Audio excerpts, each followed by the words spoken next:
derecho constitucional, sobre la base que el derecho constitucional está en permanente evolución y surgen nuevas tendencias, nuevas teorías, algunas muy controversiales, como eso de la constitución social, que se está arrancando en Estados Unidos.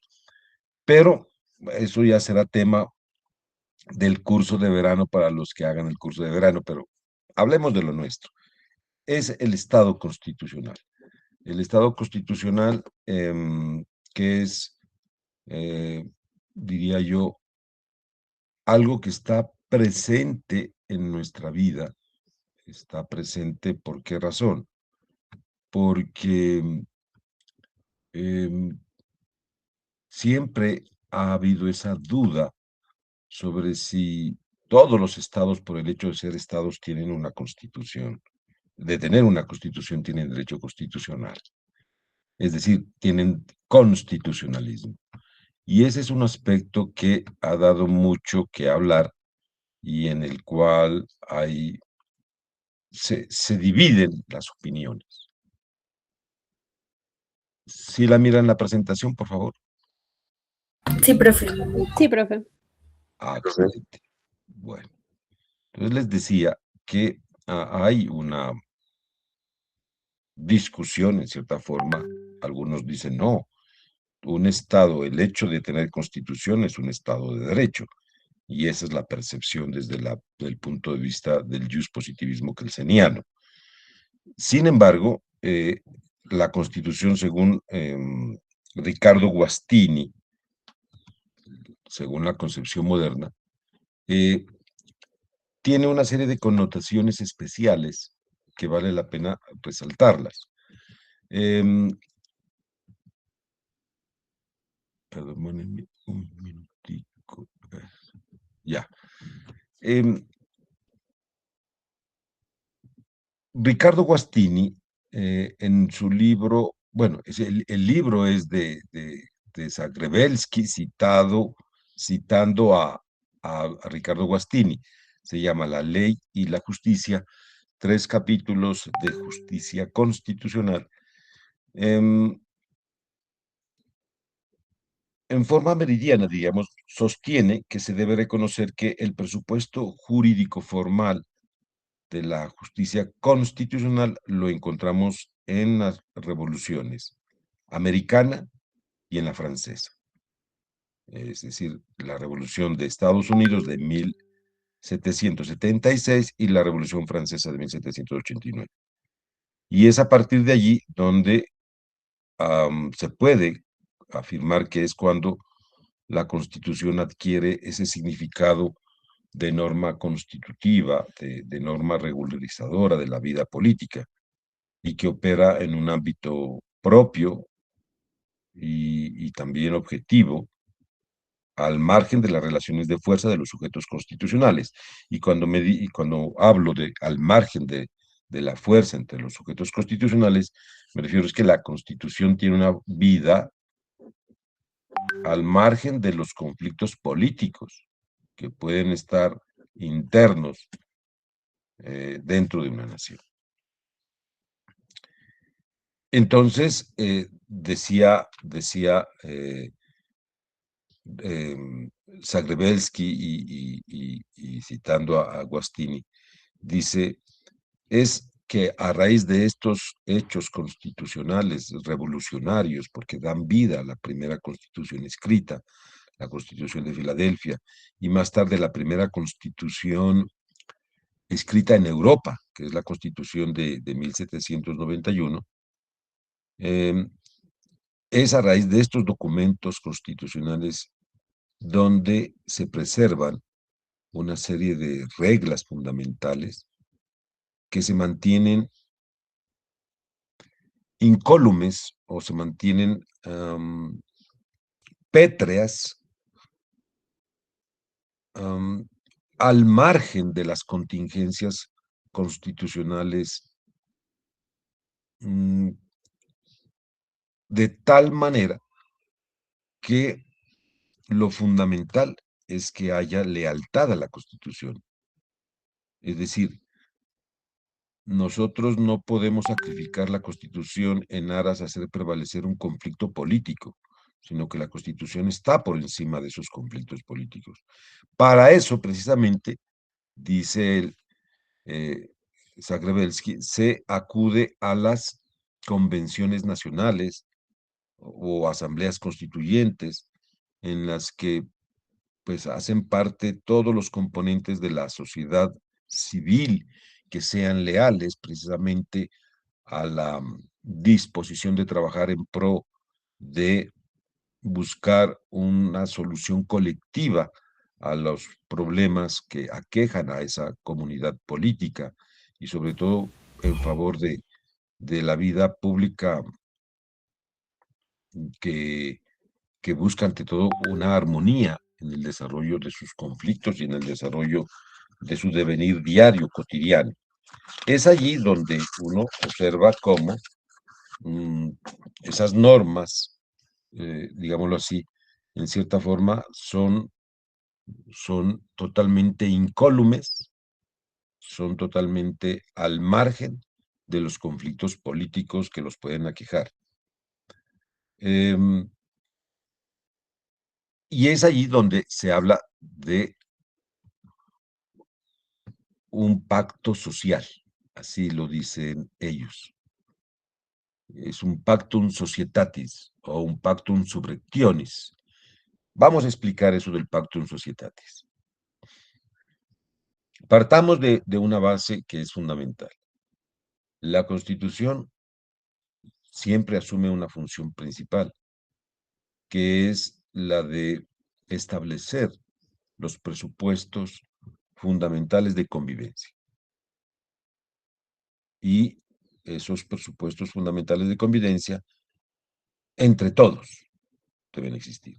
Es decir, unos principios universalmente reconocidos como esenciales para la vida común y unas reglas del ejercicio legítimo del poder público. Ahí aparecen los principios y reglas situados fuera y por encima del conflicto político. En suma, Zagrebelsky dice que la Constitución debe ser algo que se hace por una sola vez, y eso es lo interesante, ¿no? Miren, no son constituciones de papel, o sea, hoy me la puse y mañana me la cambio, no.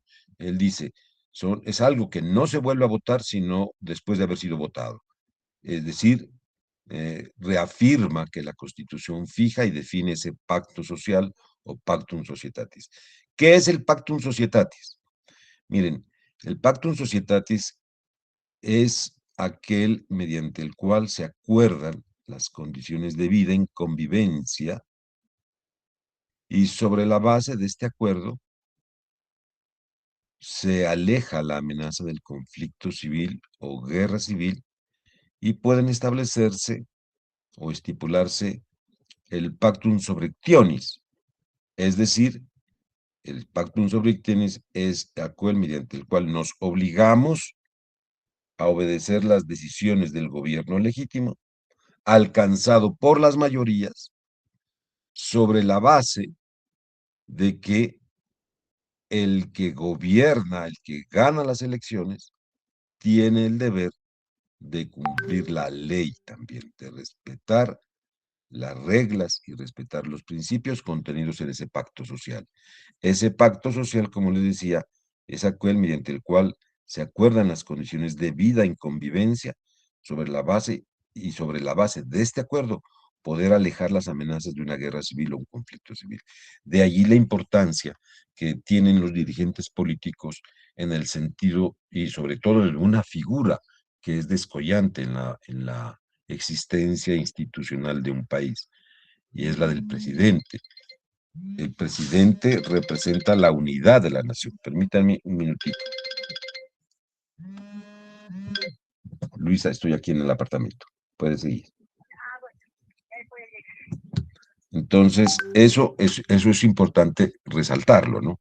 Entonces, si distinguen entonces entre pactum societatis, ya entendieron, ustedes me han oído hablar del pacto social, Eso es el Pactum Societatis. Es decir, acuerdan las condiciones de vida tendientes a qué? A poder vivir alejándonos de un eventual conflicto civil o una guerra civil. Y ese Pactum Sobrectionis es simplemente aquel mediante el cual, un pacto en el cual nosotros nos obligamos a obedecer las decisiones del gobierno legítimamente elegido, pero él a su vez, legítimamente elegido me refiero a la democráticamente elegido, y él a su vez se obliga a precisamente cumplir la ley, cumplir la ley. Y él debe actuar conforme a las reglas y principios contenidos en ese pacto social. Ambos pactos solo pueden separarse conceptualmente, son necesarios entre sí, al punto que sin sociedad, sin gobierno, pues la sociedad se hace pusilánime, ¿no? O sea, no tendría una razón de ser. ¿Sí entendieron entonces el concepto de pacto social y el pactum sobrectionis? Sí, profe. Sí, Sí. sí, profe. Espero que graben esta clase para que pues, les quede más claro, ¿no? No sé si la están Profesor, de grabando. hecho, usted creo que la puede grabar, nosotros no tenemos. Pero ¿quién es? No, el que la abrió es el anfitrión, él la puede grabar. Sí, profe, nosotros sí la estamos grabando. Excelente, excelente. Bueno, Gracias, compañerito. bueno, entonces hasta aquí, claro, ¿no? Mire, Gustavo Zagrebelsky, que es un magistrado italiano, y Ricardo Guastini, que es un tratadista italiano, ellos tienen esa idea de lo que es ese pacto social y lo que es una constitución. Zagrebelsky no es de la idea de unas constituciones flexibles, ni mucho menos, ¿no? Ellos dicen, no, la constitución es un documento que se vota por una vez y por una sola vez, y que debe ser producto de ese pactum societatis y ese pactum subrectionis. Es decir, la Constitución debe estar por encima de los conflictos políticos. Les decía, de allí la importancia que radica en una figura descollante en la vida institucional del país, es la del presidente de la República. Si ustedes revisan el artículo 188 de la Constitución, dice de manera diáfana, es que la figura del presidente no es una figura cualquiera. El presidente de la República simboliza la unidad nacional y al jurar el cumplimiento de la Constitución y de las leyes, se obliga a garantizar los derechos y libertades de todos los ciudadanos. El concepto de unidad nacional es eso, el presidente nos debe unir. Y eso es lo que debe hacer todo presidente, unir al país, no dividirlo, ni segmentarlo, ni nada por el estilo. Y eso es fundamental tenerlo en cuenta, porque él es uno de los garantes de ese pacto social y de ese pactum subrectionis. Él no se puede apartar de eso. Y eso es lo que desafortunadamente, en concepto de muchas personas, el actual presidente no lo cumple, porque ha dividido o ha segmentalizado al país, a la población. Y eso no es, el presidente debe unirnos. Los gobernantes, todo, y no hablo del presidente en sí, todos los gobernantes, a nivel local, con el alcalde, a nivel departamental, con los gobernadores. Y bueno, eso es un defecto que se tiene, tal vez por desconocimiento del concepto de lo que es un Estado constitucional y sobre todo del deber que tienen ellos de unir a la sociedad, de aunarla, de cohesionarla. ¿En torno a qué? Pues en torno al derecho, a las leyes que se han aprobado legítimamente. En ese orden de ideas, vale hacerse una pregunta. En Colombia, ¿ese concepto de Estado constitucional es ajeno? ¿Es distante? La respuesta es no. Para el efecto, el Consejo de Estado, en Sala de lo Contencioso Administrativo, sección tercera, subsección C, en sentencia del 29 de julio de 2013, la doctora Estela Conto Díaz del Castillo definió al Estado constitucional y dentro de ese entorno dijo fijó estas premisas de un Estado constitucional. Ahora bien, con el Estado constitucional se viene profundizando, según la doctrina, en una constitución rígida, escrita, protegida contra la legislación ordinaria y cuyas normas solamente pueden ser modificadas o derogadas mediante procedimientos especiales de revisión constitucional. Ya eso lo sabemos, nuestra constitución es una constitución, a voces mías al menos, es una constitución semi-rígida o semi-flexible, no es ni flexible ni tampoco rígida. Pero algunos autores dicen que nuestra constitución es rígida. Yo me aparto de ese concepto en virtud a todo ese conjunto de reformas constitucionales que dan una media de 1.7 reformas constitucionales por año. La segunda condición que establece el Consejo de Estado en esta sentencia del año 2013 es la supremacía de la Constitución garantizada jurisdiccionalmente. No olvidemos al respecto que nosotros tenemos dos normas fundamentales que permiten el reconocimiento de la supremacía constitucional. Uno es el artículo 4 de la Constitución Política, cuando consagra lo de que la Constitución es norma de normas, excepción de inconstitucionalidad. Y la segunda es precisamente la garantía que consagra el artículo 241 de la Constitución Política. A la Corte Constitucional se le refiere la guarda y supremacía de la Constitución. La tercera es el carácter vinculante y obligatorio y de aplicación directa de las normas constitucionales. Y esto deviene desde este mismo artículo 4 constitucional, que es bastante interesante, sobre todo porque las normas constitucionales tienen prevalencia normativa respecto del resto de disposiciones del sistema jurídico en todos los países. La cuarta es la interpretación extensiva o sobreinterpretación de las normas y conforme en cuanto de una parte de la Constitución deben extraerse innumerables normas implícitas, no expresas, idóneas para regular cualquier aspecto de la vida social y política, y de otra, ninguna ley puede escapar al control del juez constitucional con facultades para desentrañar las distintas interpretaciones posibles y declarar cuál es la preferible en cuanto se adecua o armoniza con la Constitución. Es decir, cuando se encuentran normas que eventualmente son antinómicas, contradictorias, ¿cuál debe preferir el juez? Aquella norma que esté más cercana, más concordante con la norma constitucional. Y, por último, la posibilidad de que el juez controle la discrecionalidad política a partir del principio de razonabilidad y de la ponderación de los principios constitucionales.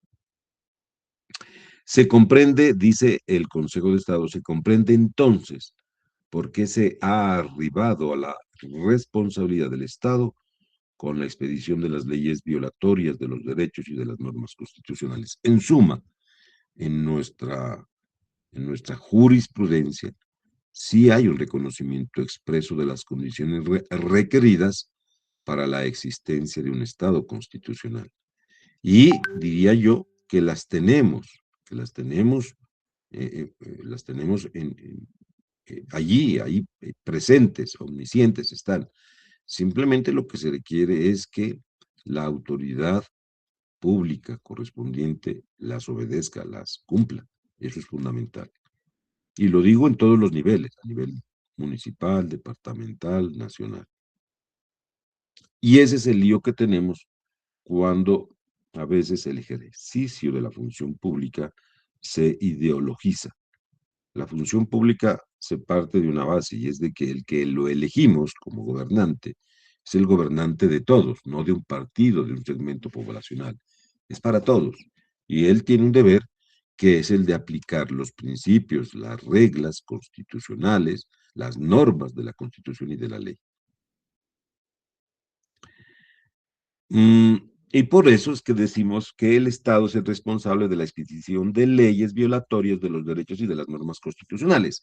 Y esto en administrativo lo encontramos representado en una cosa que se llama la responsabilidad del Estado por el acto legislativo. Es decir, la responsabilidad del Estado cuando dicta leyes que son manifiestamente inconstitucionales y que por virtud de su vigencia y aplicación causaron un daño patrimonial a un particular. Y en ese evento, el Estado puede ser demandado por esas leyes. ¿Ustedes recuerdan lo del DRF y el DMG? Sí, Sí, profe. profe. Sí, profe. Saben, ¿no? Porque pues recordarlo no creo, ¿o sí? No, También. no me tocó, pero sí me comentaron, pues mi papá y gente así. Bueno, si ustedes recuerdan, pues más o menos, eso fue una circunstancia que no estuvo que apareció de repente o que, no sé, o sea, no, eso estuvo más de un año. Creo que el DMG, David Murcia, estuvo más de un año. El DRF de López, creo que Carlitos López se llamaba, no me acuerdo el nombre. Eso estuvo desde febrero del 2008 hasta octubre del 2008, o sea, en ese periodo estuvo vigente. Había una tesis que la esgrimimos varios abogados en esa época, que asistimos a varios contextos de discusión propiciados por la gobernación de Nariño y por las 4 facultades de Derecho. Yo las representé a las 4 facultades. Y yo recuerdo que una de las posiciones que esgrimía yo es que aquí había una responsabilidad del Estado por anomia, por ausencia de ley. Y decía, ¿por qué? Porque era un hecho paladino, era un hecho público la existencia del DRF y el DMG. Eso nadie puede decir que no se conocía. No, todo el mundo sabía. Se veía a la gente haciendo las filas para cobrar, para invertir. Y sin embargo, el Estado no hizo nada, no hizo presencia. Sería más tarde cuando en el gobierno del presidente era Álvaro Uribe Vélez, y ellos dictan un decreto de conmoción de emergencia social y no económica, que era lo lógico, y eso fue muy, muy censurado al gobierno. Pero uno de los aspectos que hablábamos para una eventual demanda, yo al menos, era una reparación directa por una omisión legislativa. La gente se decantó en general por una acción popular que se demoró bastantes años, cerca de 4 o 5 años, y al final de cuentas no se falló aquí en Nariño por motivos de impedimentos de todos los jueces, y se falló en Pereira, y la negaron. Y la negaron por el tema de la culpa exclusiva de la víctima. Es decir, la gente no fue engañada, la gente invirtió tontamente, y bueno, invertimos tontamente, y nos dijeron, bueno, ustedes son responsables. Yo particularmente, bueno, pasaron muchas cosas, ustedes saben bien, hubo muertes, etcétera, hubo el asesinato de un abogado, de un colega nuestro, que fue asesinado en Santiago, la plaza de Santiago, en fin, fue bastante caótico la verdad.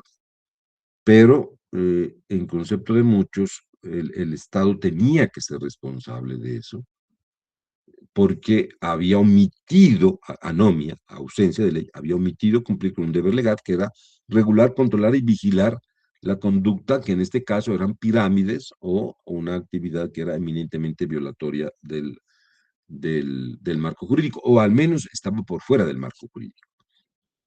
El gobierno regularía eso después, pero esto es simplemente como una cita que vale la pena tenerla presente. Disculpe, profe, una pregunta. Actualmente el gobierno, Eso ¿cómo controla esa regularon, ausencia? ya después de que ocurrió, pero después de ocurrir el insuceso, es que ese es el lío. O sea, el fenómeno jurídico surgió durante cerca de 10 meses, más tal vez. y sin embargo el gobierno estuvo ausente, y cuando digo el gobierno ausente es en todos los sentidos, la rama judicial, la Policía Nacional, las instituciones, todos estuvieron ausentes. Tal vez, pues es un fenómeno que no ha sido estudiado concienzudamente qué fue lo que nos pasó, sobre todo en Nariño, que fue que terminamos haciendo un montón de imbecilidades, pero pasó.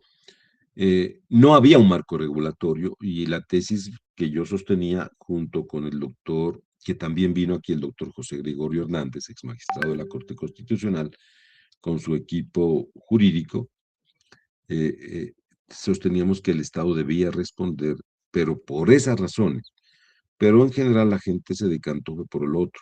Yo le confieso, no nos metimos en esas demandas por decisión de la oficina, en virtud del peligro que había latente, habían matado, habían asesinado a un abogado, y bueno, hubo varios sucesos no muy sanos y que dijimos mantengámonos al margen de esto, pero ofrecimientos de demandas, eso había millones de millones, o sea, eso era el festín de los millones en esa época, que daría lugar para hacerle un estudio sociojurídico, la verdad, de qué fue lo que pasó en ese entonces.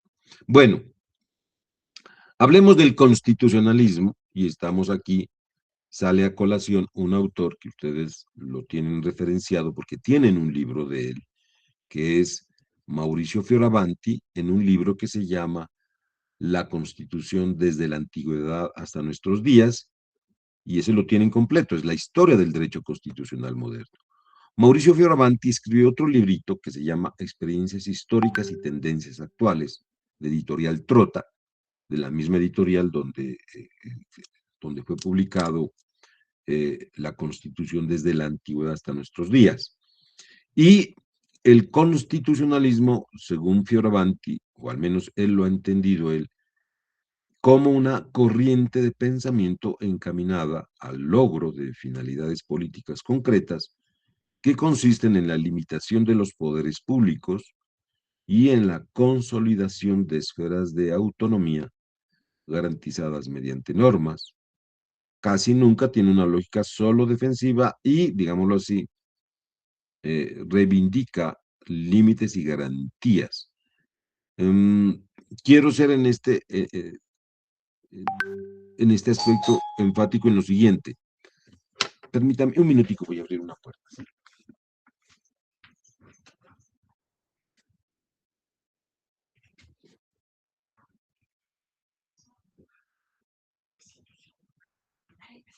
Sí, por Dios, si no la devuelvo. Bueno, entonces les decía que desde el principio se busca la construcción de un poder común frente al cual, no obstante, también se reivindican una serie de garantías y de límites, ¿no? Partamos de la base de que algo que es propio de las democracias liberales occidentales es el de los límites al ejercicio del poder público, que es tal vez lo mejor que tenemos. Es decir, nadie puede hacer más allá de lo que la ley y la Constitución lo permite. Y para el caso de nosotros, tenemos el artículo 122 de la Constitución Política. En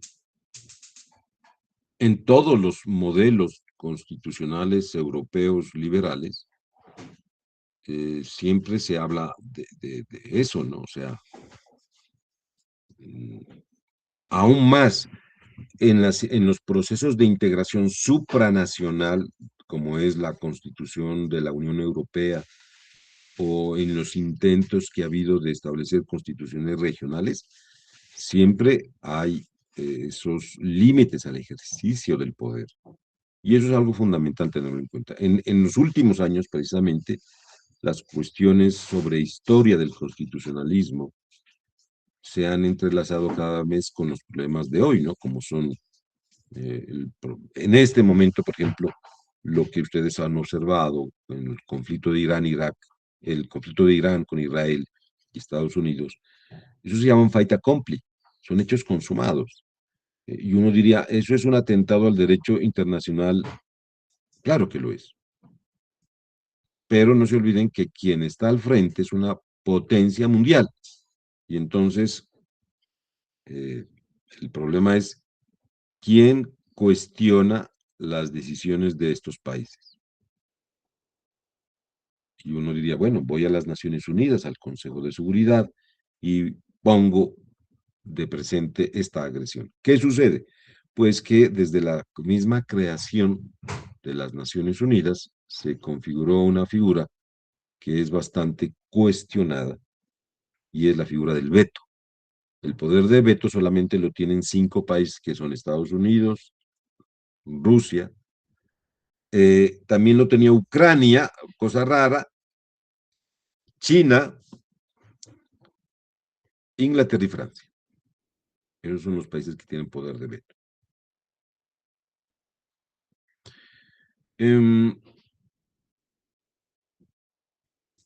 Desafortunadamente, ante estas circunstancias, la única recomendación a un país que se vea agobiado por estas agresiones es sobrevivir en lo posible. Sobrevivir como sea. O sea, es la única posibilidad que tiene. Resistir. Bueno, el neoconstitucionalismo. El neoconstitucionalismo es una expresión bastante cuestionada. La cuestiona... a ver, ¿quiénes tanto la cuestiona? Por acá tengo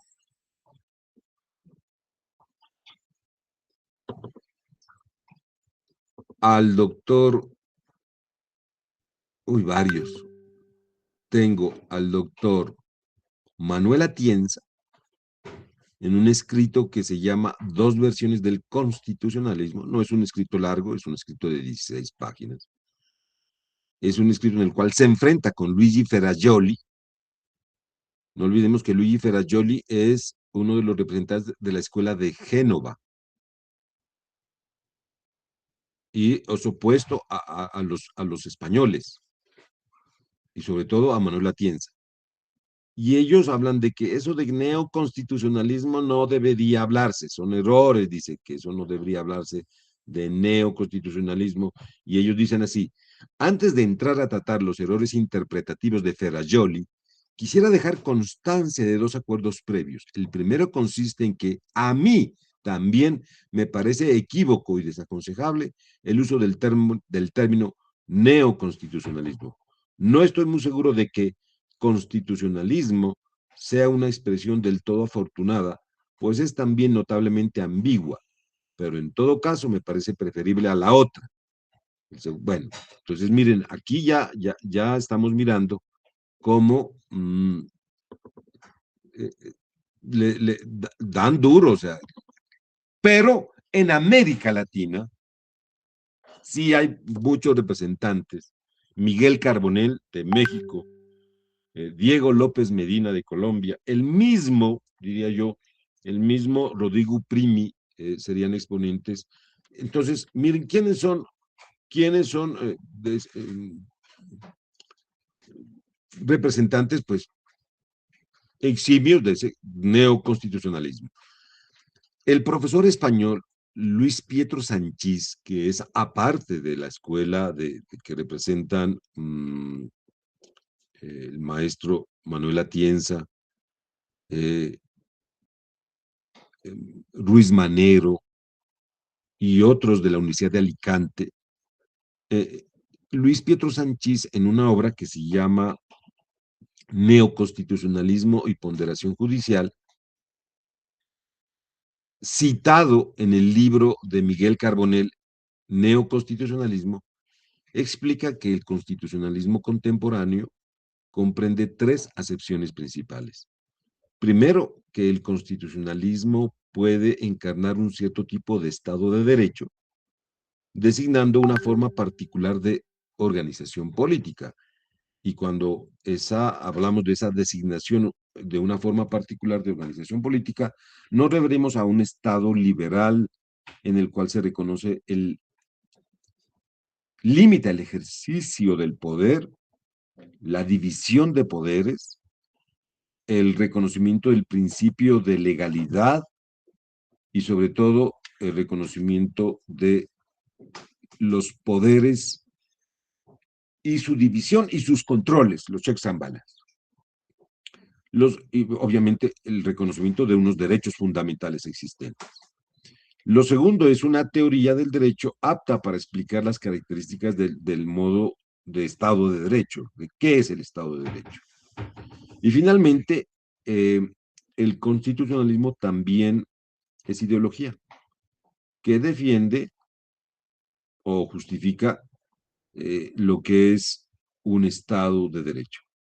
Podría decirse que el constitucionalismo es el modelo óptimo del Estado de Derecho, allí donde hay una vinculación necesaria, en mi concepto y en el concepto de varios, entre derecho y moral. O sea, aquí sí se aparta un poco de la tesis positivista o positivista, porque sí se le encuentra una razón de ser entre el derecho y la moral. Hay una vinculación necesaria entre derecho y moral. ¿Quiénes hacen parte de ese constitucionalismo dogmático?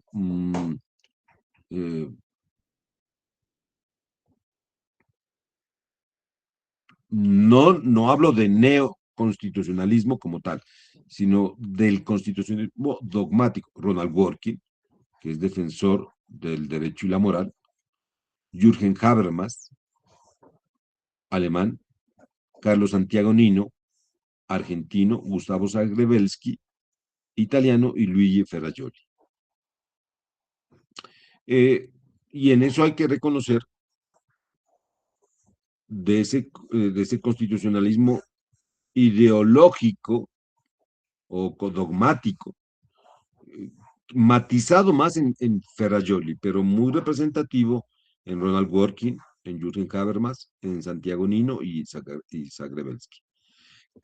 Miguel Carbonell, que es un profesor que ustedes lo ven en redes sociales y es muy activo en redes sociales, al hablar del neoconstitucionalismo, él dice que se deben estudiar dos cuestiones por separado. Por una parte, a una serie de fenómenos evolutivos que han tenido evidentes impactos en lo que se ha llamado el paradigma del Estado constitucional, y lo otro, a una determinada teoría del derecho que ha propugnado por cambios bastante positivos, entre ellos, pues obviamente el reconocimiento de los derechos fundamentales, que es lo que a uno realmente lo conmueve y que tenemos que defenderlos como sea. Y de ambas perspectivas se nutre esto es lo que utiliza más tarde Miguel Carbonell para escribir sobre el neoconstitucionalismo en un libro que se llama Neoconstitucionalismo, del año 2009, de editorial Trota. También es una editorial española muy buena. Y dentro de ese entorno, pues sí reconoce Carbonell que el concepto de neoconstitucionalismo es un fenómeno muy reciente y que está tomando mucha fuerza en la cultura jurídica italiana, española y en América del Sur, sobre todo en 4 países: Argentina, Brasil, Colombia y México, aunque últimamente también ha tenido mucha incidencia, hay que reconocerlo así, en Perú. ¿Qué problemas pretende resolverse el neoconstitucionalismo? El neoconstitucionalismo,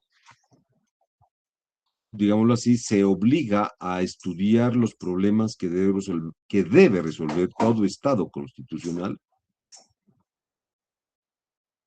como, entre otras cosas, la interpretación de las normas constitucionales, el lugar de los derechos fundamentales en el ordenamiento jurídico y su proyección en las relaciones entre particulares, el alcance de los derechos sociales, el impacto de la globalización sobre el constitucionalismo y el papel del Estado en la defensa del derecho como libertad de expresión. Es decir, es bastante interesante la cantidad de problemas que tiene que asumir. Y a mí, en mi concepto, son dos especiales, el primero y el segundo. La interpretación y sobre todo el lugar de los derechos fundamentales en el ordenamiento jurídico. En el caso nuestro lo tenemos diáfano. Lo tenemos en el título segundo, capítulo primero de la Constitución Política, y son un capítulo importante y es único, no es un capítulo independiente. Y eso es válido, muy válido. Y aquí vale también hablar de los procesos constituyentes. ¿Por qué? Porque este es un tema muy en boga en el país y en todas partes en general, ¿no? Aquí traemos en cita a un autor italiano, Gerardo Pisarello. Él tiene un libro que se llama Un proceso constituyente. No, perdón, el libro de Pisarello es Trota, 2014, ya les digo el título, se llama Procesos Constituyentes del año 2014. Así se llama el libro. Procesos Constituyentes de 2014, editorial Trota. ¿Qué es lo que nos dice Pisarello? Creo que lo tengo el libro, por cierto, de Gerardo Pisarello. Si alguien está interesado, lo podríamos escanear para leerlo. Bueno, Gerardo Pisarello dice que un proceso constituyente es un conjunto de actos que conducen a la aprobación de una nueva constitución. Las situaciones en que puede activarse pues son diversas. Cuando una comunidad política decide conformarse en un estado o una república, o cuando un régimen es cuestionado de forma tan radical que da paso a una nueva organización institucional y social. La noción de proceso constituyente vale la pena, pues se remonta a la Revolución Francesa y últimamente ha aparecido con mucha fuerza en diversos países de África, de América Latina y de Europa. Y eso es bastante interesante. Es decir, el derecho constitucional está en permanente evolución. Oigan este tema que les estoy proponiendo, las constituciones sociales. Eso lo van a oír más adelante ustedes poco a poco. En Estados Unidos ya está cobrando vigencia. ¿Cómo es eso de la democracia a través de los derechos? Para el profesor Luigi Verajoli, en su libro La democracia a través de los derechos, de editorial Trota 2014, el constitucionalismo rígido ha cambiado profundamente la naturaleza del derecho y de la democracia por cuanto ha impuesto límites y vínculos sustanciales para de esta manera poder garantizar los derechos fundamentales constitucionalmente consagrados. Actualmente, el edificio de la democracia constitucional, a voces de Verajoli, como modelo teórico y como proyecto político, está siendo agredido por esa desigualdad entre el carácter global de los poderes económicos y financieros y los, digamos así, confines todavía estatales del derecho y la democracia. Sobre todo por una situación bastante interesante, es la abdicación o renuncia de su papel de gobierno por parte de la política, porque se ve impotente y subordinada a los mercados globales, esos mercados financieros tan poderosos, y hay una relación asimétrica porque son estados débiles, pobres, frente a conglomerados holding o trust empresariales llenos de dinero y que lo condicionan a uno. Entonces, es bien complicado. Ustedes recuerden lo que yo les decía en clase, la famosa propuesta indecente. Entonces, pues una entidad estatal, una entidad pública como es el Estado, pues se ve a todas luces amenazada por estos mercados poderosos, al punto tal que o uno abdica en su soberanía legislativa y se somete a hacer lo que estos conglomerados poderosos lo exigen, o se enfrenta a las consecuencias que generalmente van a desencadenar violencias, pobreza muchas veces, porque no entra capital, en fin. Pero también hay unas amenazas, como son la parte medioambiental y ese proceso involutivo que se está presentando a gobiernos autoritarios y antidemocráticos, auspiciados obviamente por el populismo, que es otra cosa al margen. Entonces, desde esa perspectiva, es bastante precario. Miren, el ejemplo más diáfano es lo que hace Estados Unidos con Trump a la cabeza. Por cierto, ya la Corte Suprema le puso un límite a eso y le dijo que él no podía hacer, o sea, él no podía crear una serie de tributos sin el Congreso, es algo obvio, ellos vienen de la cultura anglosajona y eso le corresponde realmente al Parlamento. El hecho es de que él amenaza y les dice, bueno, si España no aumenta el presupuesto en el 5% de su presupuesto para la defensa, entonces yo no quiero tener nada contra España. Y le rompe las relaciones económicas. ¿Y eso qué va a provocar? Pues va a provocar desempleo, va a provocar pobreza, inflación en España, porque España tiene un socio comercial muy importante que es Estados Unidos después de la Unión Europea. Pero eso ocurre con todos los países. A nosotros nos tiene amenazados, pues, de que si no nos portamos bien, nos va a poner unos aranceles y eso nos va a afectar en la economía. El principal socio exportador de Colombia es Estados Unidos. Después viene la Unión Europea y otros países, pero es Estados Unidos. Ahora, sí se está evolucionando hacia estados, esa involución hacia estados autoritarios y antidemocráticos, y el problema que hay con el poder, jóvenes, es que el poder obnubila, enceguece. Y eso ha conducido a que muchas veces no se actúe lealmente con el espíritu democrático con el cual se atendió esas postulaciones. Entonces llegan al poder y después quieren permanecer en el poder. Y ese es uno de los problemas que tiene el ejercicio del poder precisamente. Hablemos del modelo de Estado constitucional de derecho. Aquí vale la pena poner en contexto que el neoconstitucionalismo, como producto o resultado, es de esa convergencia de tradiciones constitucionales. En primer lugar, la que concibe a la Constitución como una regla de juego de la competencia social y política, como pacto precisamente que permite asegurar a la autonomía de los individuos como sujetos privados y como agentes políticos para que dentro de un marco eminentemente democrático y relativamente igualitario desarrolle libremente su plan de vida personal. Eso es fundamental tenerlo presente. Bueno, muchas cosas más podemos decir de el modelo de Estado constitucional de derecho y lo que busca, pero por tiempos paso al tema de la constitucionalización del ordenamiento jurídico.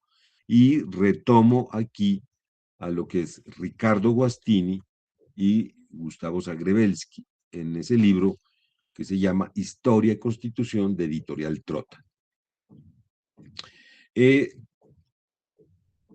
Ricardo Guastini, citado dentro del libro Historia y Constitución de Gustavo Zagrebelsky,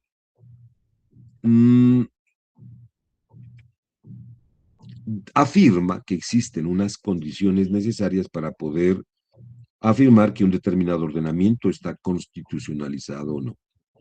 Y entonces, dentro de las condiciones para hablar de un Estado constitucionalizado, encontramos las siguientes. La primera es la referente a la existencia de una constitución rígida. Y entonces hablamos de que la constitucionalización es más acentuada en aquellos ordenamientos en los que existen unos principios expresamente formulados o implícitos, que no pueden ser modificados de ninguna manera, es lo que conocemos como cláusulas pétreas, ni siquiera con reformas constitucionales, ¿no? Es el caso de Alemania con la cláusula sobre el respeto a la dignidad humana, y el caso de Japón con esa prohibición de no poder declarar guerras externas, de hacer guerras agresivas. Y, digámoslo así, lo expresa Guastini, una constitución rígida tiene un mayor efecto de constitucionalización en todo el ordenamiento. La razón es más que obvia. Una constitución rígida es una constitución permanente, perenne y como tal estable. Le da mayor estabilidad.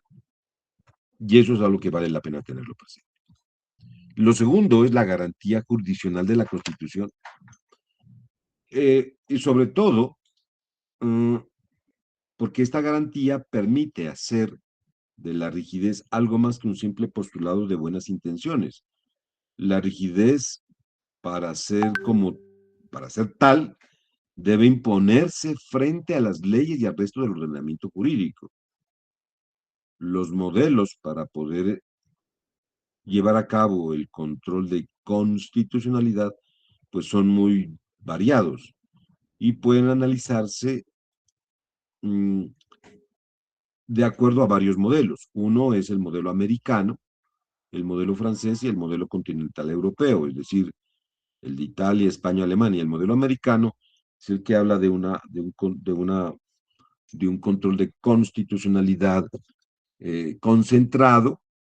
El modelo colombiano, que lo podríamos decir que es en mi concepto, el mejor, que es un modelo mixto, es concentrado y difuso, concentrado solamente en la Corte Constitucional y difuso porque lo tiene cualquier juez de tutela. Cualquier juez de tutela puede decir, no señor, esta norma no se aplica porque es manifiestamente inconstitucional. Es válido también hacerlo. Y lo tercero también que vale la pena tener en cuenta, la fuerza vinculante de la Constitución. Y esa fuerza vinculante de la Constitución es que todas las normas constitucionales son obligatorias. Todas las normas constitucionales. Todas son aplicables. Al margen de su estructura, de su contenido, son aplicables. Ahora, no olvidemos que tradicionalmente no se consideraban como obligatorias las normas programáticas. La doctrina tradicional solía hablar de estas normas programáticas, las normas, los derechos sociales, por ejemplo, o los principios. Entonces decía, no. El proceso de constitucionalización conlleva o supone dotar de contenido normativo a todas las disposiciones de la Carta Constitucional. Y eso es algo interesante, ¿no? La fuerza normativa depende en gran parte de la forma en que se redactan esas normas constitucionales, de los alcances interpretativos que se les haya dado, y sobre todo que las normas constitucionales tienen una figura que es lo de la excepción de inconstitucionalidad, que en el caso nuestro lo tenemos en el artículo 4, cuando dice la Constitución es norma de norma, en caso de incompatibilidad entre una norma legal y una norma constitucional, debo privilegiar la norma constitucional. Ahora, desde esa perspectiva, tengamos en cuenta que la Constitución se impone frente a la ley, y en ese evento ya no es vista la ley como una expresión de la voluntad general, que es un concepto eminentemente rusoniano. Zagrebelsky, precisamente, hace énfasis en que en el Estado constitucional, la ley, por primera vez en la época moderna, viene sometida a una relación de adecuación y, por tanto, de subordinación a un estrato más alto de derecho establecido por la Constitución.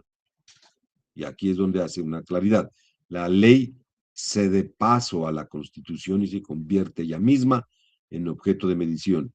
Es destronada a favor de una instancia más alta, y esta instancia más alta asume ahora la importante función de mantener unida y en paz, sociedades enteras divididas en su interior y concurrenciales. Miren, eso es bonito, porque la Constitución debe ser el elemento disuasorio de los conflictos, de tal manera que los conflictos políticos, aunque se den abrupta o permanentemente, están por debajo de la Constitución, no por encima.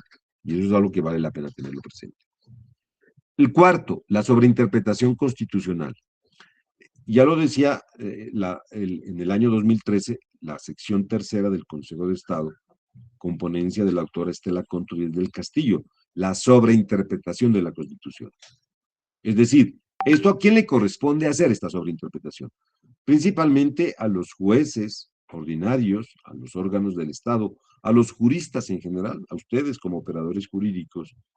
Es decir, no se limitan a llevar a cabo una interpretación literal de la Constitución, sino que adoptan una interpretación extensiva utilizada cuando sea posible. Y para ello, utilizar el argumento asimili, para casos iguales lo mismo.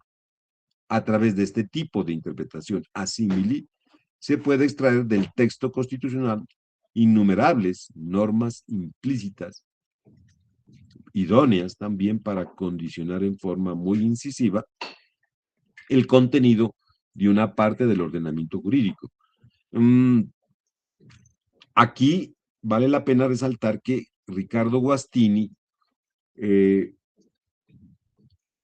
cuando se dice la Constitución es sobreinterpretada, y cuando se hace una sobreinterpretación no quedan espacios o intersticios vacíos, anomias, libres del derecho constitucional, sino que toda decisión legislativa está preregulada, incluso minuciosamente regulada por una o varias normas constitucionales, por cualquiera de las normas constitucionales. Es decir, no existe una ley que pueda escapar al control de legitimidad constitucional.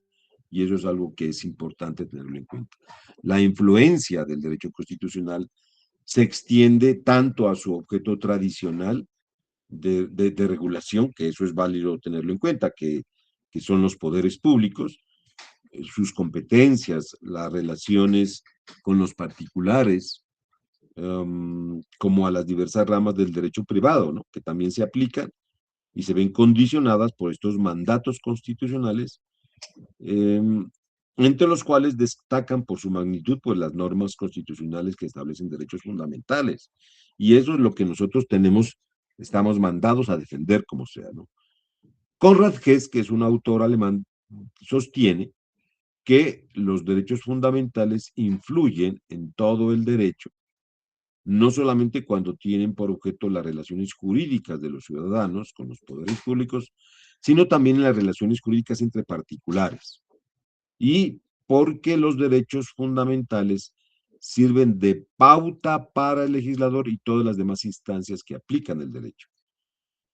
Y eso de ahí es que en mi concepto personal, el tema de los derechos fundamentales es el tema a defender en nuestro derecho constitucional. La aplicación directa de las normas constitucionales, el quinto punto dentro de este concepto de lo que es el Estado constitucional. Miren, la aplicación directa de las normas constitucionales tiene que ver con varias condiciones. La primera es que partamos de la base de que la Constitución rige también las relaciones de los particulares y no solamente de las autoridades u órganos públicos. Lo segundo es que los jueces, todos los jueces, pueden aplicar la Constitución, incluso sus normas programáticas o normas principio, o de principio que se llaman. Estos dos aspectos, por cierto, se encontraban en el constitucionalismo clásico de fin del siglo XVIII e inicios del siglo XX. No, XVIII y XIX. Pero se han ido conquistando de manera paulatina en años recientes, tanto por la doctrina como por las jurisprudencias nacionales, constitucionales.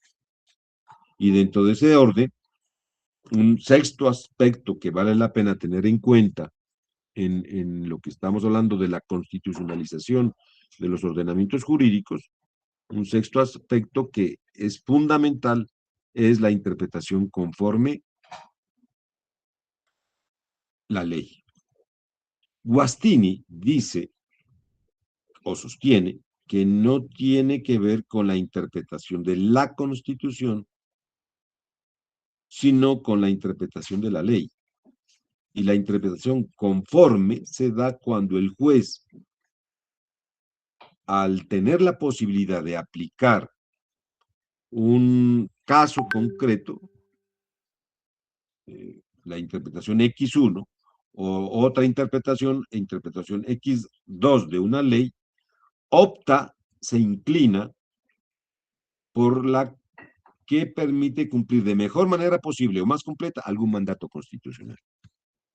Y esa interpretación conforme significa entonces que no interpretación de la ley que vulnere la Constitución u otra interpretación de la misma ley que no vulnera la ley, la Constitución, perdón, entonces el juez debe preferir la última, es decir, la que no vulnera la Constitución.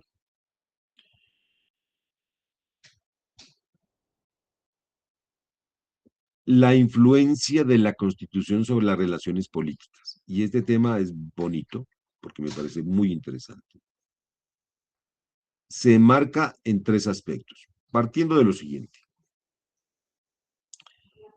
Guastini, al afirmar que la última de las condiciones de constitucionalización consiste en una pluralidad de elementos, esos elementos los ubica en tres espacios. El primero es que la Constitución prevea un sistema de solución de las diferencias políticas entre órganos del Estado, incluso entre órganos de los diversos niveles del gobierno, que sean federales o regionales. Ejemplo, conflicto entre una autoridad nacional y una autoridad departamental puede ser. Y eso le defiere a una autoridad jurisdiccional resolverlos. Lo segundo es que los órganos jurisdiccionales encargados, en este caso de la justicia constitucional, no asuman actitudes de self-trained o autocontrol frente a lo que se ha denominado las políticas questions, sino que todos los espacios del quehacer político del Estado sean reconducibles o sean motivo de enjuiciamiento constitucional. Explico. En la legislación estadounidense, una decisión que un asunto de controversia es una cuestión política, es una declaración de un tribunal federal. Es decir, el Tribunal Federal en muchas ocasiones se abstiene de fallar cuando se trata de asuntos eminentemente políticos. Entonces, el tribunal ha considerado, la Corte Suprema ha considerado que es prudente no interferir en asuntos políticos. Recientemente, los tribunales han sostenido que la autoridad del presidente, sobre todo en asuntos de política exterior,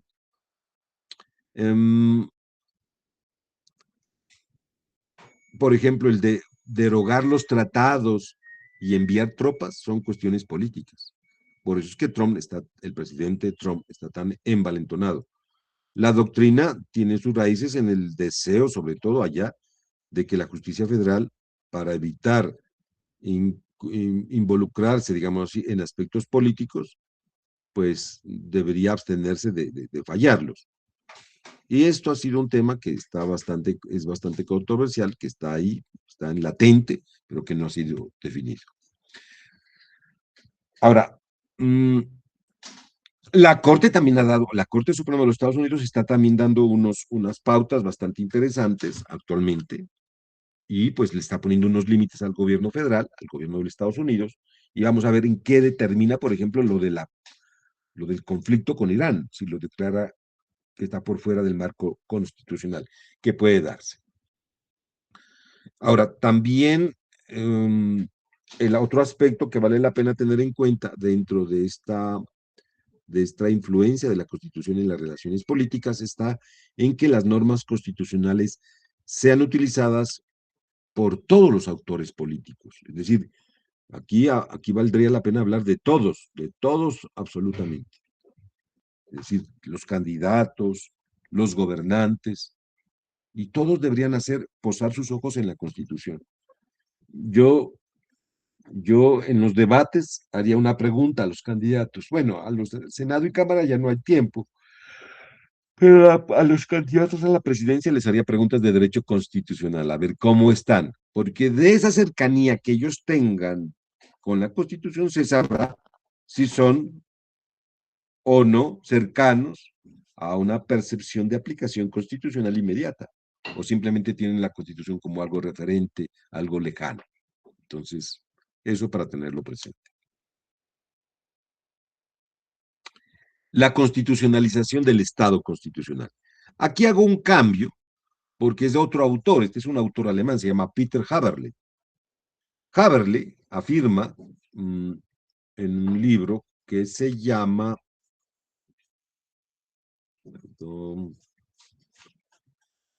Libertad, Igualdad y Fraternidad, 1789, de editorial Trota, de Disculpe, ¿cuál era el 1900. nombre? Perdón que lo interrumpa. ¿Cuál era el nombre de, cuál era el título que apareció? El libro de Haberle se llama Libertad, Igualdad y Fraternidad, 1789. No, la constitucionalización con el que inició el tema. Ah, ya, con mucho gusto. La constitucionalización del Estado constitucional. Este es de Haberle. Gracias. Este es, bueno, ¿qué es lo que nos dice Haberle, este autor alemán? Él habla de que la teoría de la Constitución es la ciencia de las constituciones, de los estados constitucionales, apoyado sobre la dignidad humana, como una premisa antropológica. No olvidemos que Haberle es alemán y allí hay una cláusula pétrea en la Constitución de Bonn del 49, el respeto a la dignidad humana. Si recuerdan, las razones, evitar de que eventualmente en el futuro llegue un gobierno tipo nazi y vuelva a hacer lo que hizo entre 1939 al 45. Entonces eso no quieren ellos. Por eso dejaron como esa norma pétrea, la dejaron así. Entonces ellos hablan de eso, ¿no?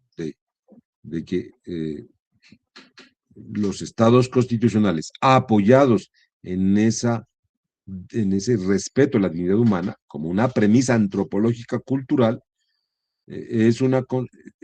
o sea, eso conduce a una democracia, como una consecuencia. Y eso también se convierte en una res pública, es decir, un ordenamiento superior que hace que todas las personas nos sometamos y nos comportemos dentro de términos de pluralismo, de tolerancia sobre todo, ¿no? De tolerancia. Ahora, dentro de ese entorno, Haberle nos hace una propuesta sobre los elementos estructurales del Estado constitucional y entre los elementos del Estado constitucional que para Haberle son el fundamento para la constitucionalización de un Estado, es lo primero, los derechos del hombre y del ciudadano, los fines propios del Estado social de derecho y de cultura, la democracia liberal con sus diferentes variantes representativas y plebiscitarias, es decir, las democracias liberales con sus parlamentos, congresos y sus formas de consulta o de participación directa del pueblo, plebiscitos, referendos, consultas populares, etc. La democracia liberal con sus diferentes... el cuarto, el régimen pluripartidista y la oposición como expresión de la pluralidad de la vida política, pública. Y esto se refiere también a un aspecto que es fundamental, que es que en todo país no debe haber unanimismo, sino debe haber pluralidad política, y esa pluralidad política debe estar basada en el respeto, en el reconocimiento de la diferencia, que eso es fundamental para que haya una convivencia y pueda haber un ejercicio político pacífico.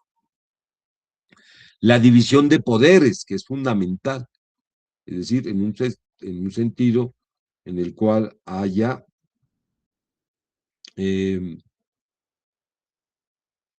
límites a los ejercicios del poder y no haya precisamente acumulación de poderes. La jurisdicción independiente, es decir, estamos hablando de jueces al margen de los quehaceres políticos, y algo que a él le llama mucho la atención, a mí me llama mucho la atención, es el federalismo y la autonomía local de muchos estados constitucionales. Ahora, ¿qué es en suma lo que hace la Constitución? Pues la Constitución constituye el poder, pero lo limita. Y desde esa perspectiva no es solamente un texto jurídico, también tiene un contexto constitucional. Es decir, la Constitución no es solo un orden jurídico para juristas, es decir, que lo hagan los juristas y es algo propio de nosotros los abogados. También es una guía para no juristas, para los ciudadanos, para los estudiantes. Y desde esa perspectiva, no es la Constitución un texto eminentemente jurídico o un entramado de reglas normativas. También es una expresión de la situación cultural dinámica de un pueblo, es un espejo del legado cultural y es también el espejo de lo que nosotros queremos para el futuro, para nuestras próximas generaciones, en este caso para ustedes como jóvenes y como el futuro del país. Por eso se habla de unas constituciones vivas, es decir, en las cuales son una expresión de todo, ¿no? De marcos culturales, de las experiencias, de las vivencias. O sea, la Constitución no debe ser una norma eminentemente estática, sino que tiene que tener una connotación también sociológica, esa es la verdad. Aquí las constituciones vivas son de acuerdo con su forma y contenido, la expresión y mediación de cultura, marcos para la recepción y reproducción cultural, son como el archivo cultural para las informaciones, las experiencias, las vivencias y el saber popular recibidos. Eso es un elemento integral de carácter sociológico. Por eso decía Hermann Heller que la constitución del Estado es una forma acuñada que viviendo se desarrolla. Ahora bien, desde esta perspectiva, ¿cómo se la considera la Constitución desde una perspectiva o desde un punto de vista jurídico? Desde un punto de vista jurídico, un pueblo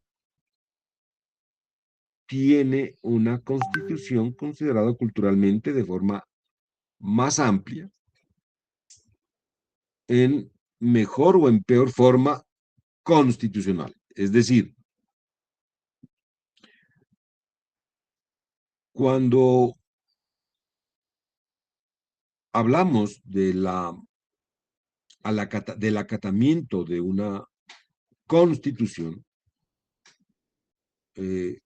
hablamos del ser, del ethos ciudadano y sobre todo ese encarnamiento o involucración en la comunidad política. Y eso tiene un presupuesto determinado y es de que el Estado constitucional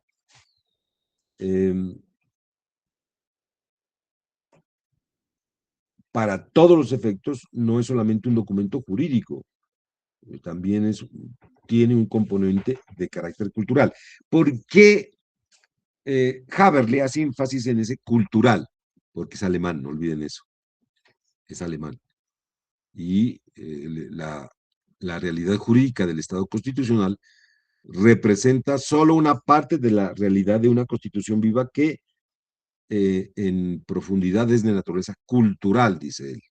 Los textos constitucionales deben ser literalmente cultivados para que resulten en una constitución. Y eso es algo que yo lo enfatizo ahí, lo pongo con mayúscula sostenida porque este es un típico autor alemán y ellos hacen mucho en eso, ¿no? Acuérdense de la revolución cultural, la Kulturkampf, eso para que lo tengan presente. ¿Cómo en la actualidad del Estado constitucional? El Estado constitucional, dice Haberle, es una producción comunitaria formalizada en textos jurídicos y contextos culturales de muchos tiempos y muchos lugares, lo cual tiene lo cual se tiene en cuenta muchas veces, ¿no? Y él toma un referente, que es la Revolución Alemana, la Revolución Francesa de 1789. Y dentro de ese entorno, él nos habla de los tipos de Estado constitucional y dice que cada tipo o cada Estado constitucional es propio de cada Estado nacional. En el caso de Alemania, pues se logró luego de 1918 de 1918 con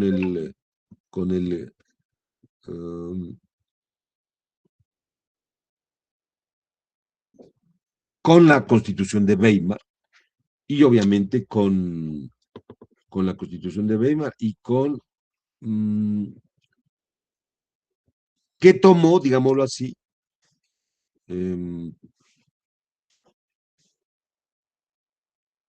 el modelo francés y el modelo norteamericano. ¿Por qué razón? Porque Alemania era un imperio monárquico, instaurado como tal desde 1871. Entonces, ahora, muchas naciones han hecho contribuciones al Estado constitucional, dentro de las que se menciona por Haberly, está precisamente la de Inglaterra, con ese perfil parlamentarista interesante. Italia también, al consagrar Italia en 1947, cuando cambia de monarquía a una república fundada en el trabajo y con una representación muy activa de los partidos políticos. Los países ibéricos, como España y Portugal, que desarrollan sus constituciones entre 1976 y 1978, ahí no es 76, 76, es 78, y ellos hicieron un trabajo bastante interesante en todo lo que es derechos fundamentales y temas también como cultura, trabajo, economía, que eso vale la pena tenerlo en cuenta. El tipo de Estado constitucional está, por tanto, abierto al futuro y conoce diversos textos o niveles textuales, digámoslo así. Es decir, no hablamos de un texto constitucional en sentido estricto, aunque nos vamos a encontrar con textos de la Revolución y los derechos humanos y en varias declaraciones, porque vale la pena connotar que la Declaración de los Derechos del Hombre y del Ciudadano no tiene una sola versión, tiene varias. La de 1789, la de 1791, 1793, 1795. Y dentro de ese orden de ideas, pues Francia ha tenido diversas constituciones y declaraciones constitucionales que vale la pena tenerlas en cuenta. Eso también se dio en otros países que evolucionaron hacia estados constitucionales, como fue el caso de Bélgica en 1831, la Constitución alemana del 19 y obviamente la Carta Fundamental de Bonn de 1949. Es así, por ejemplo, que si uno revisa el artículo 28 de la Constitución de Francia de 1793, dice algo bastante interesante, ¿no? Que a ninguna generación le está permitido imponer sus propias leyes a las generaciones futuras. No podemos olvidar que estas constituciones están concebidas sobre principios de dignidad humana y democracia. Y también, pues, modernamente tiene connotaciones un poco más interesantes. Ejemplo de ello, la deuda del Estado o la producción de residuos radioactivos que constituyen un nuevo compromiso para las generaciones presentes con relación a las generaciones futuras. O sea, ¿qué tal que nosotros dejemos un país contaminado o un mundo contaminado? Eso es algo que vale la pena tenerlo muy presente, sobre todo para que ustedes tomen nota de ese aspecto. O sea, yo creo, tengo fe en que ustedes lograrán que algún día el río Pasto sea navegable, que lo podamos sentarnos a pescar, trucha o lo que haya, que ustedes logran la descontaminación del río Pasto y que ese río Pasto sea nuevamente navegable y que la gente pueda pescar un fin de semana, etc. ¿Cuáles son los textos constitucionales en sentido lato?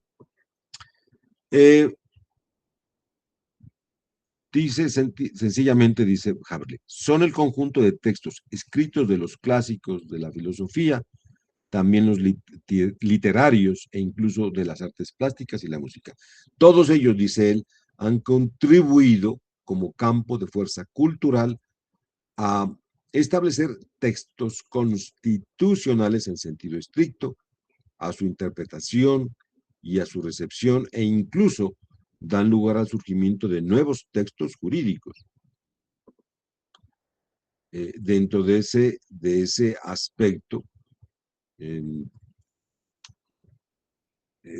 se citaba a las palabras de Karl Tucholsky, que decía: a causa del clima desfavorable, la revolución alemana tuvo lugar fue en la música. Bueno, eso no es mentira, ni mucho menos, ¿no? Uno de los países más ricos en el desarrollo de la música clásica y de la música contemporánea, la música de oír, es Alemania.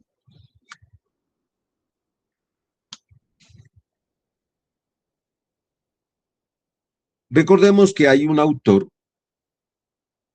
del cual fue discípulo Hans Kelsen, que es Georges Linné. Y dentro del concepto de textos de dogmática jurídica nos encontramos precisamente con los textos de Jelinek o de Carré de Malberg también, en su concepción de Estado y de la ley.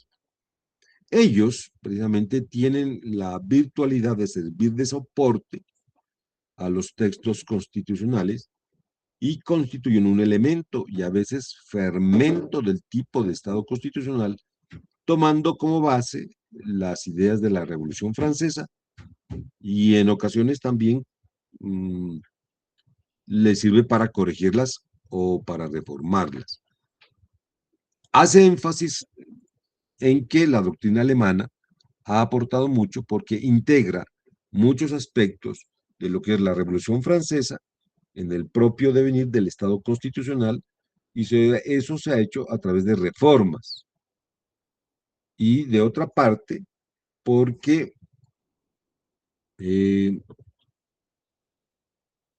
la ley fundamental o con el desarrollo de la teoría del Estado federal, se habla de la lucha contra el centralismo que es propia de la Declaración de los Derechos del Hombre y del Ciudadano de 1789. Los juristas teóricos de la jurisdicción constitucional o los padres de la ideología de lo social, como es Hermann Heller, también se han manifestado junto con Rudolf Smith, por ejemplo, en lo que es la lealtad federal de Rudolf Smith, o en la lucha contra la centralización junto con lo social de Heller, se han pronunciado respecto del legado que deja esa Declaración de los Derechos del Hombre y del Ciudadano. Eso, sumado obviamente a todo un conjunto de sentencias bastante importantes, de las grandes sentencias, entre otras, pues obviamente la sentencia Marbury versus Madison de 1803 del juez John Marshall, que trata sobre el control judicial de las leyes y que pues vale la pena tenerlo presente en este aspecto que es muy propio de como un texto fundamental para tenerlo presente.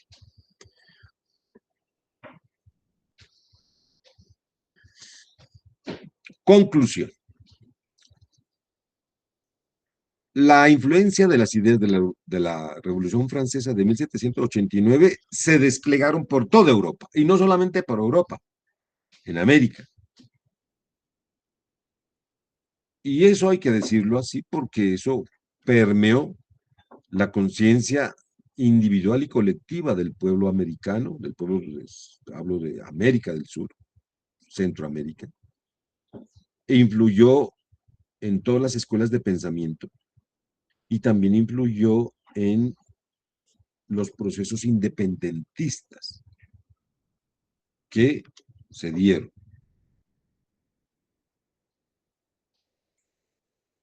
Ahora, son elementos del tipo de Estado constitucional esos fundamentos de los 17 artículos de la Declaración de los Derechos del Hombre y Ciudadano. Sí, indudablemente. Indudablemente, yo diría que sí. Y ahí encontramos toda una serie de contenidos, principios, funciones y procedimientos gracias a 1789 y su Declaración de los Derechos del Hombre. O los principios, funciones y procesos que no los debemos a 1789, pero que se impusieron en contra de lo de 1789, pero que actualmente se han seguido incorporando a través de la historia y en el desarrollo y evolución de los estados constitucionales. Y la existencia, obviamente, de principios, funciones, contenidos y procedimientos que faltaban en 1789, pero que se han ido incorporando a través del desarrollo del Estado constitucional. Y entonces, ¿qué encontramos? Dentro de los contenidos, principios, funciones y procedimientos del tipo de Estado constitucional, gracias a 1789 tenemos, uno, pues dice él, ¿no? El carácter escrito de las constituciones, y cita Virginia, 1776, Polonia, 1791, que contienen preámbulos, tabla de derechos fundamentales, la parte orgánica de la Constitución, disposiciones transitorias y disposiciones finales. Los conceptos de libertad, igualdad, fraternidad, o más conocido como derechos fundamentales de los individuos, más reconocidos como derechos naturales. Las declaraciones de derechos humanos en su conjunto, ¿no? Declaraciones de los derechos humanos, libertad de expresión, igualdad, culto, prensa, locomoción, etc. Y obviamente la idea de codificación de la positivización de la norma constitucional, de ese derecho natural llevado a un Estado constitucional.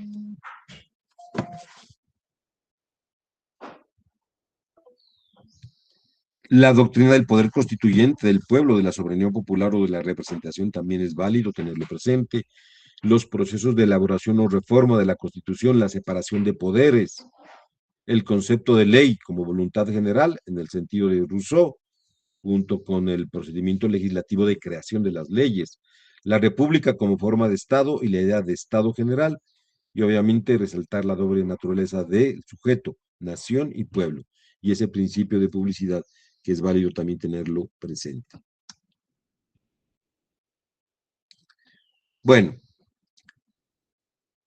aunque la presentación se la envió, esto ya no lo quiero ahondar, porque ya es como unas divagaciones que hace el profesor Haberly,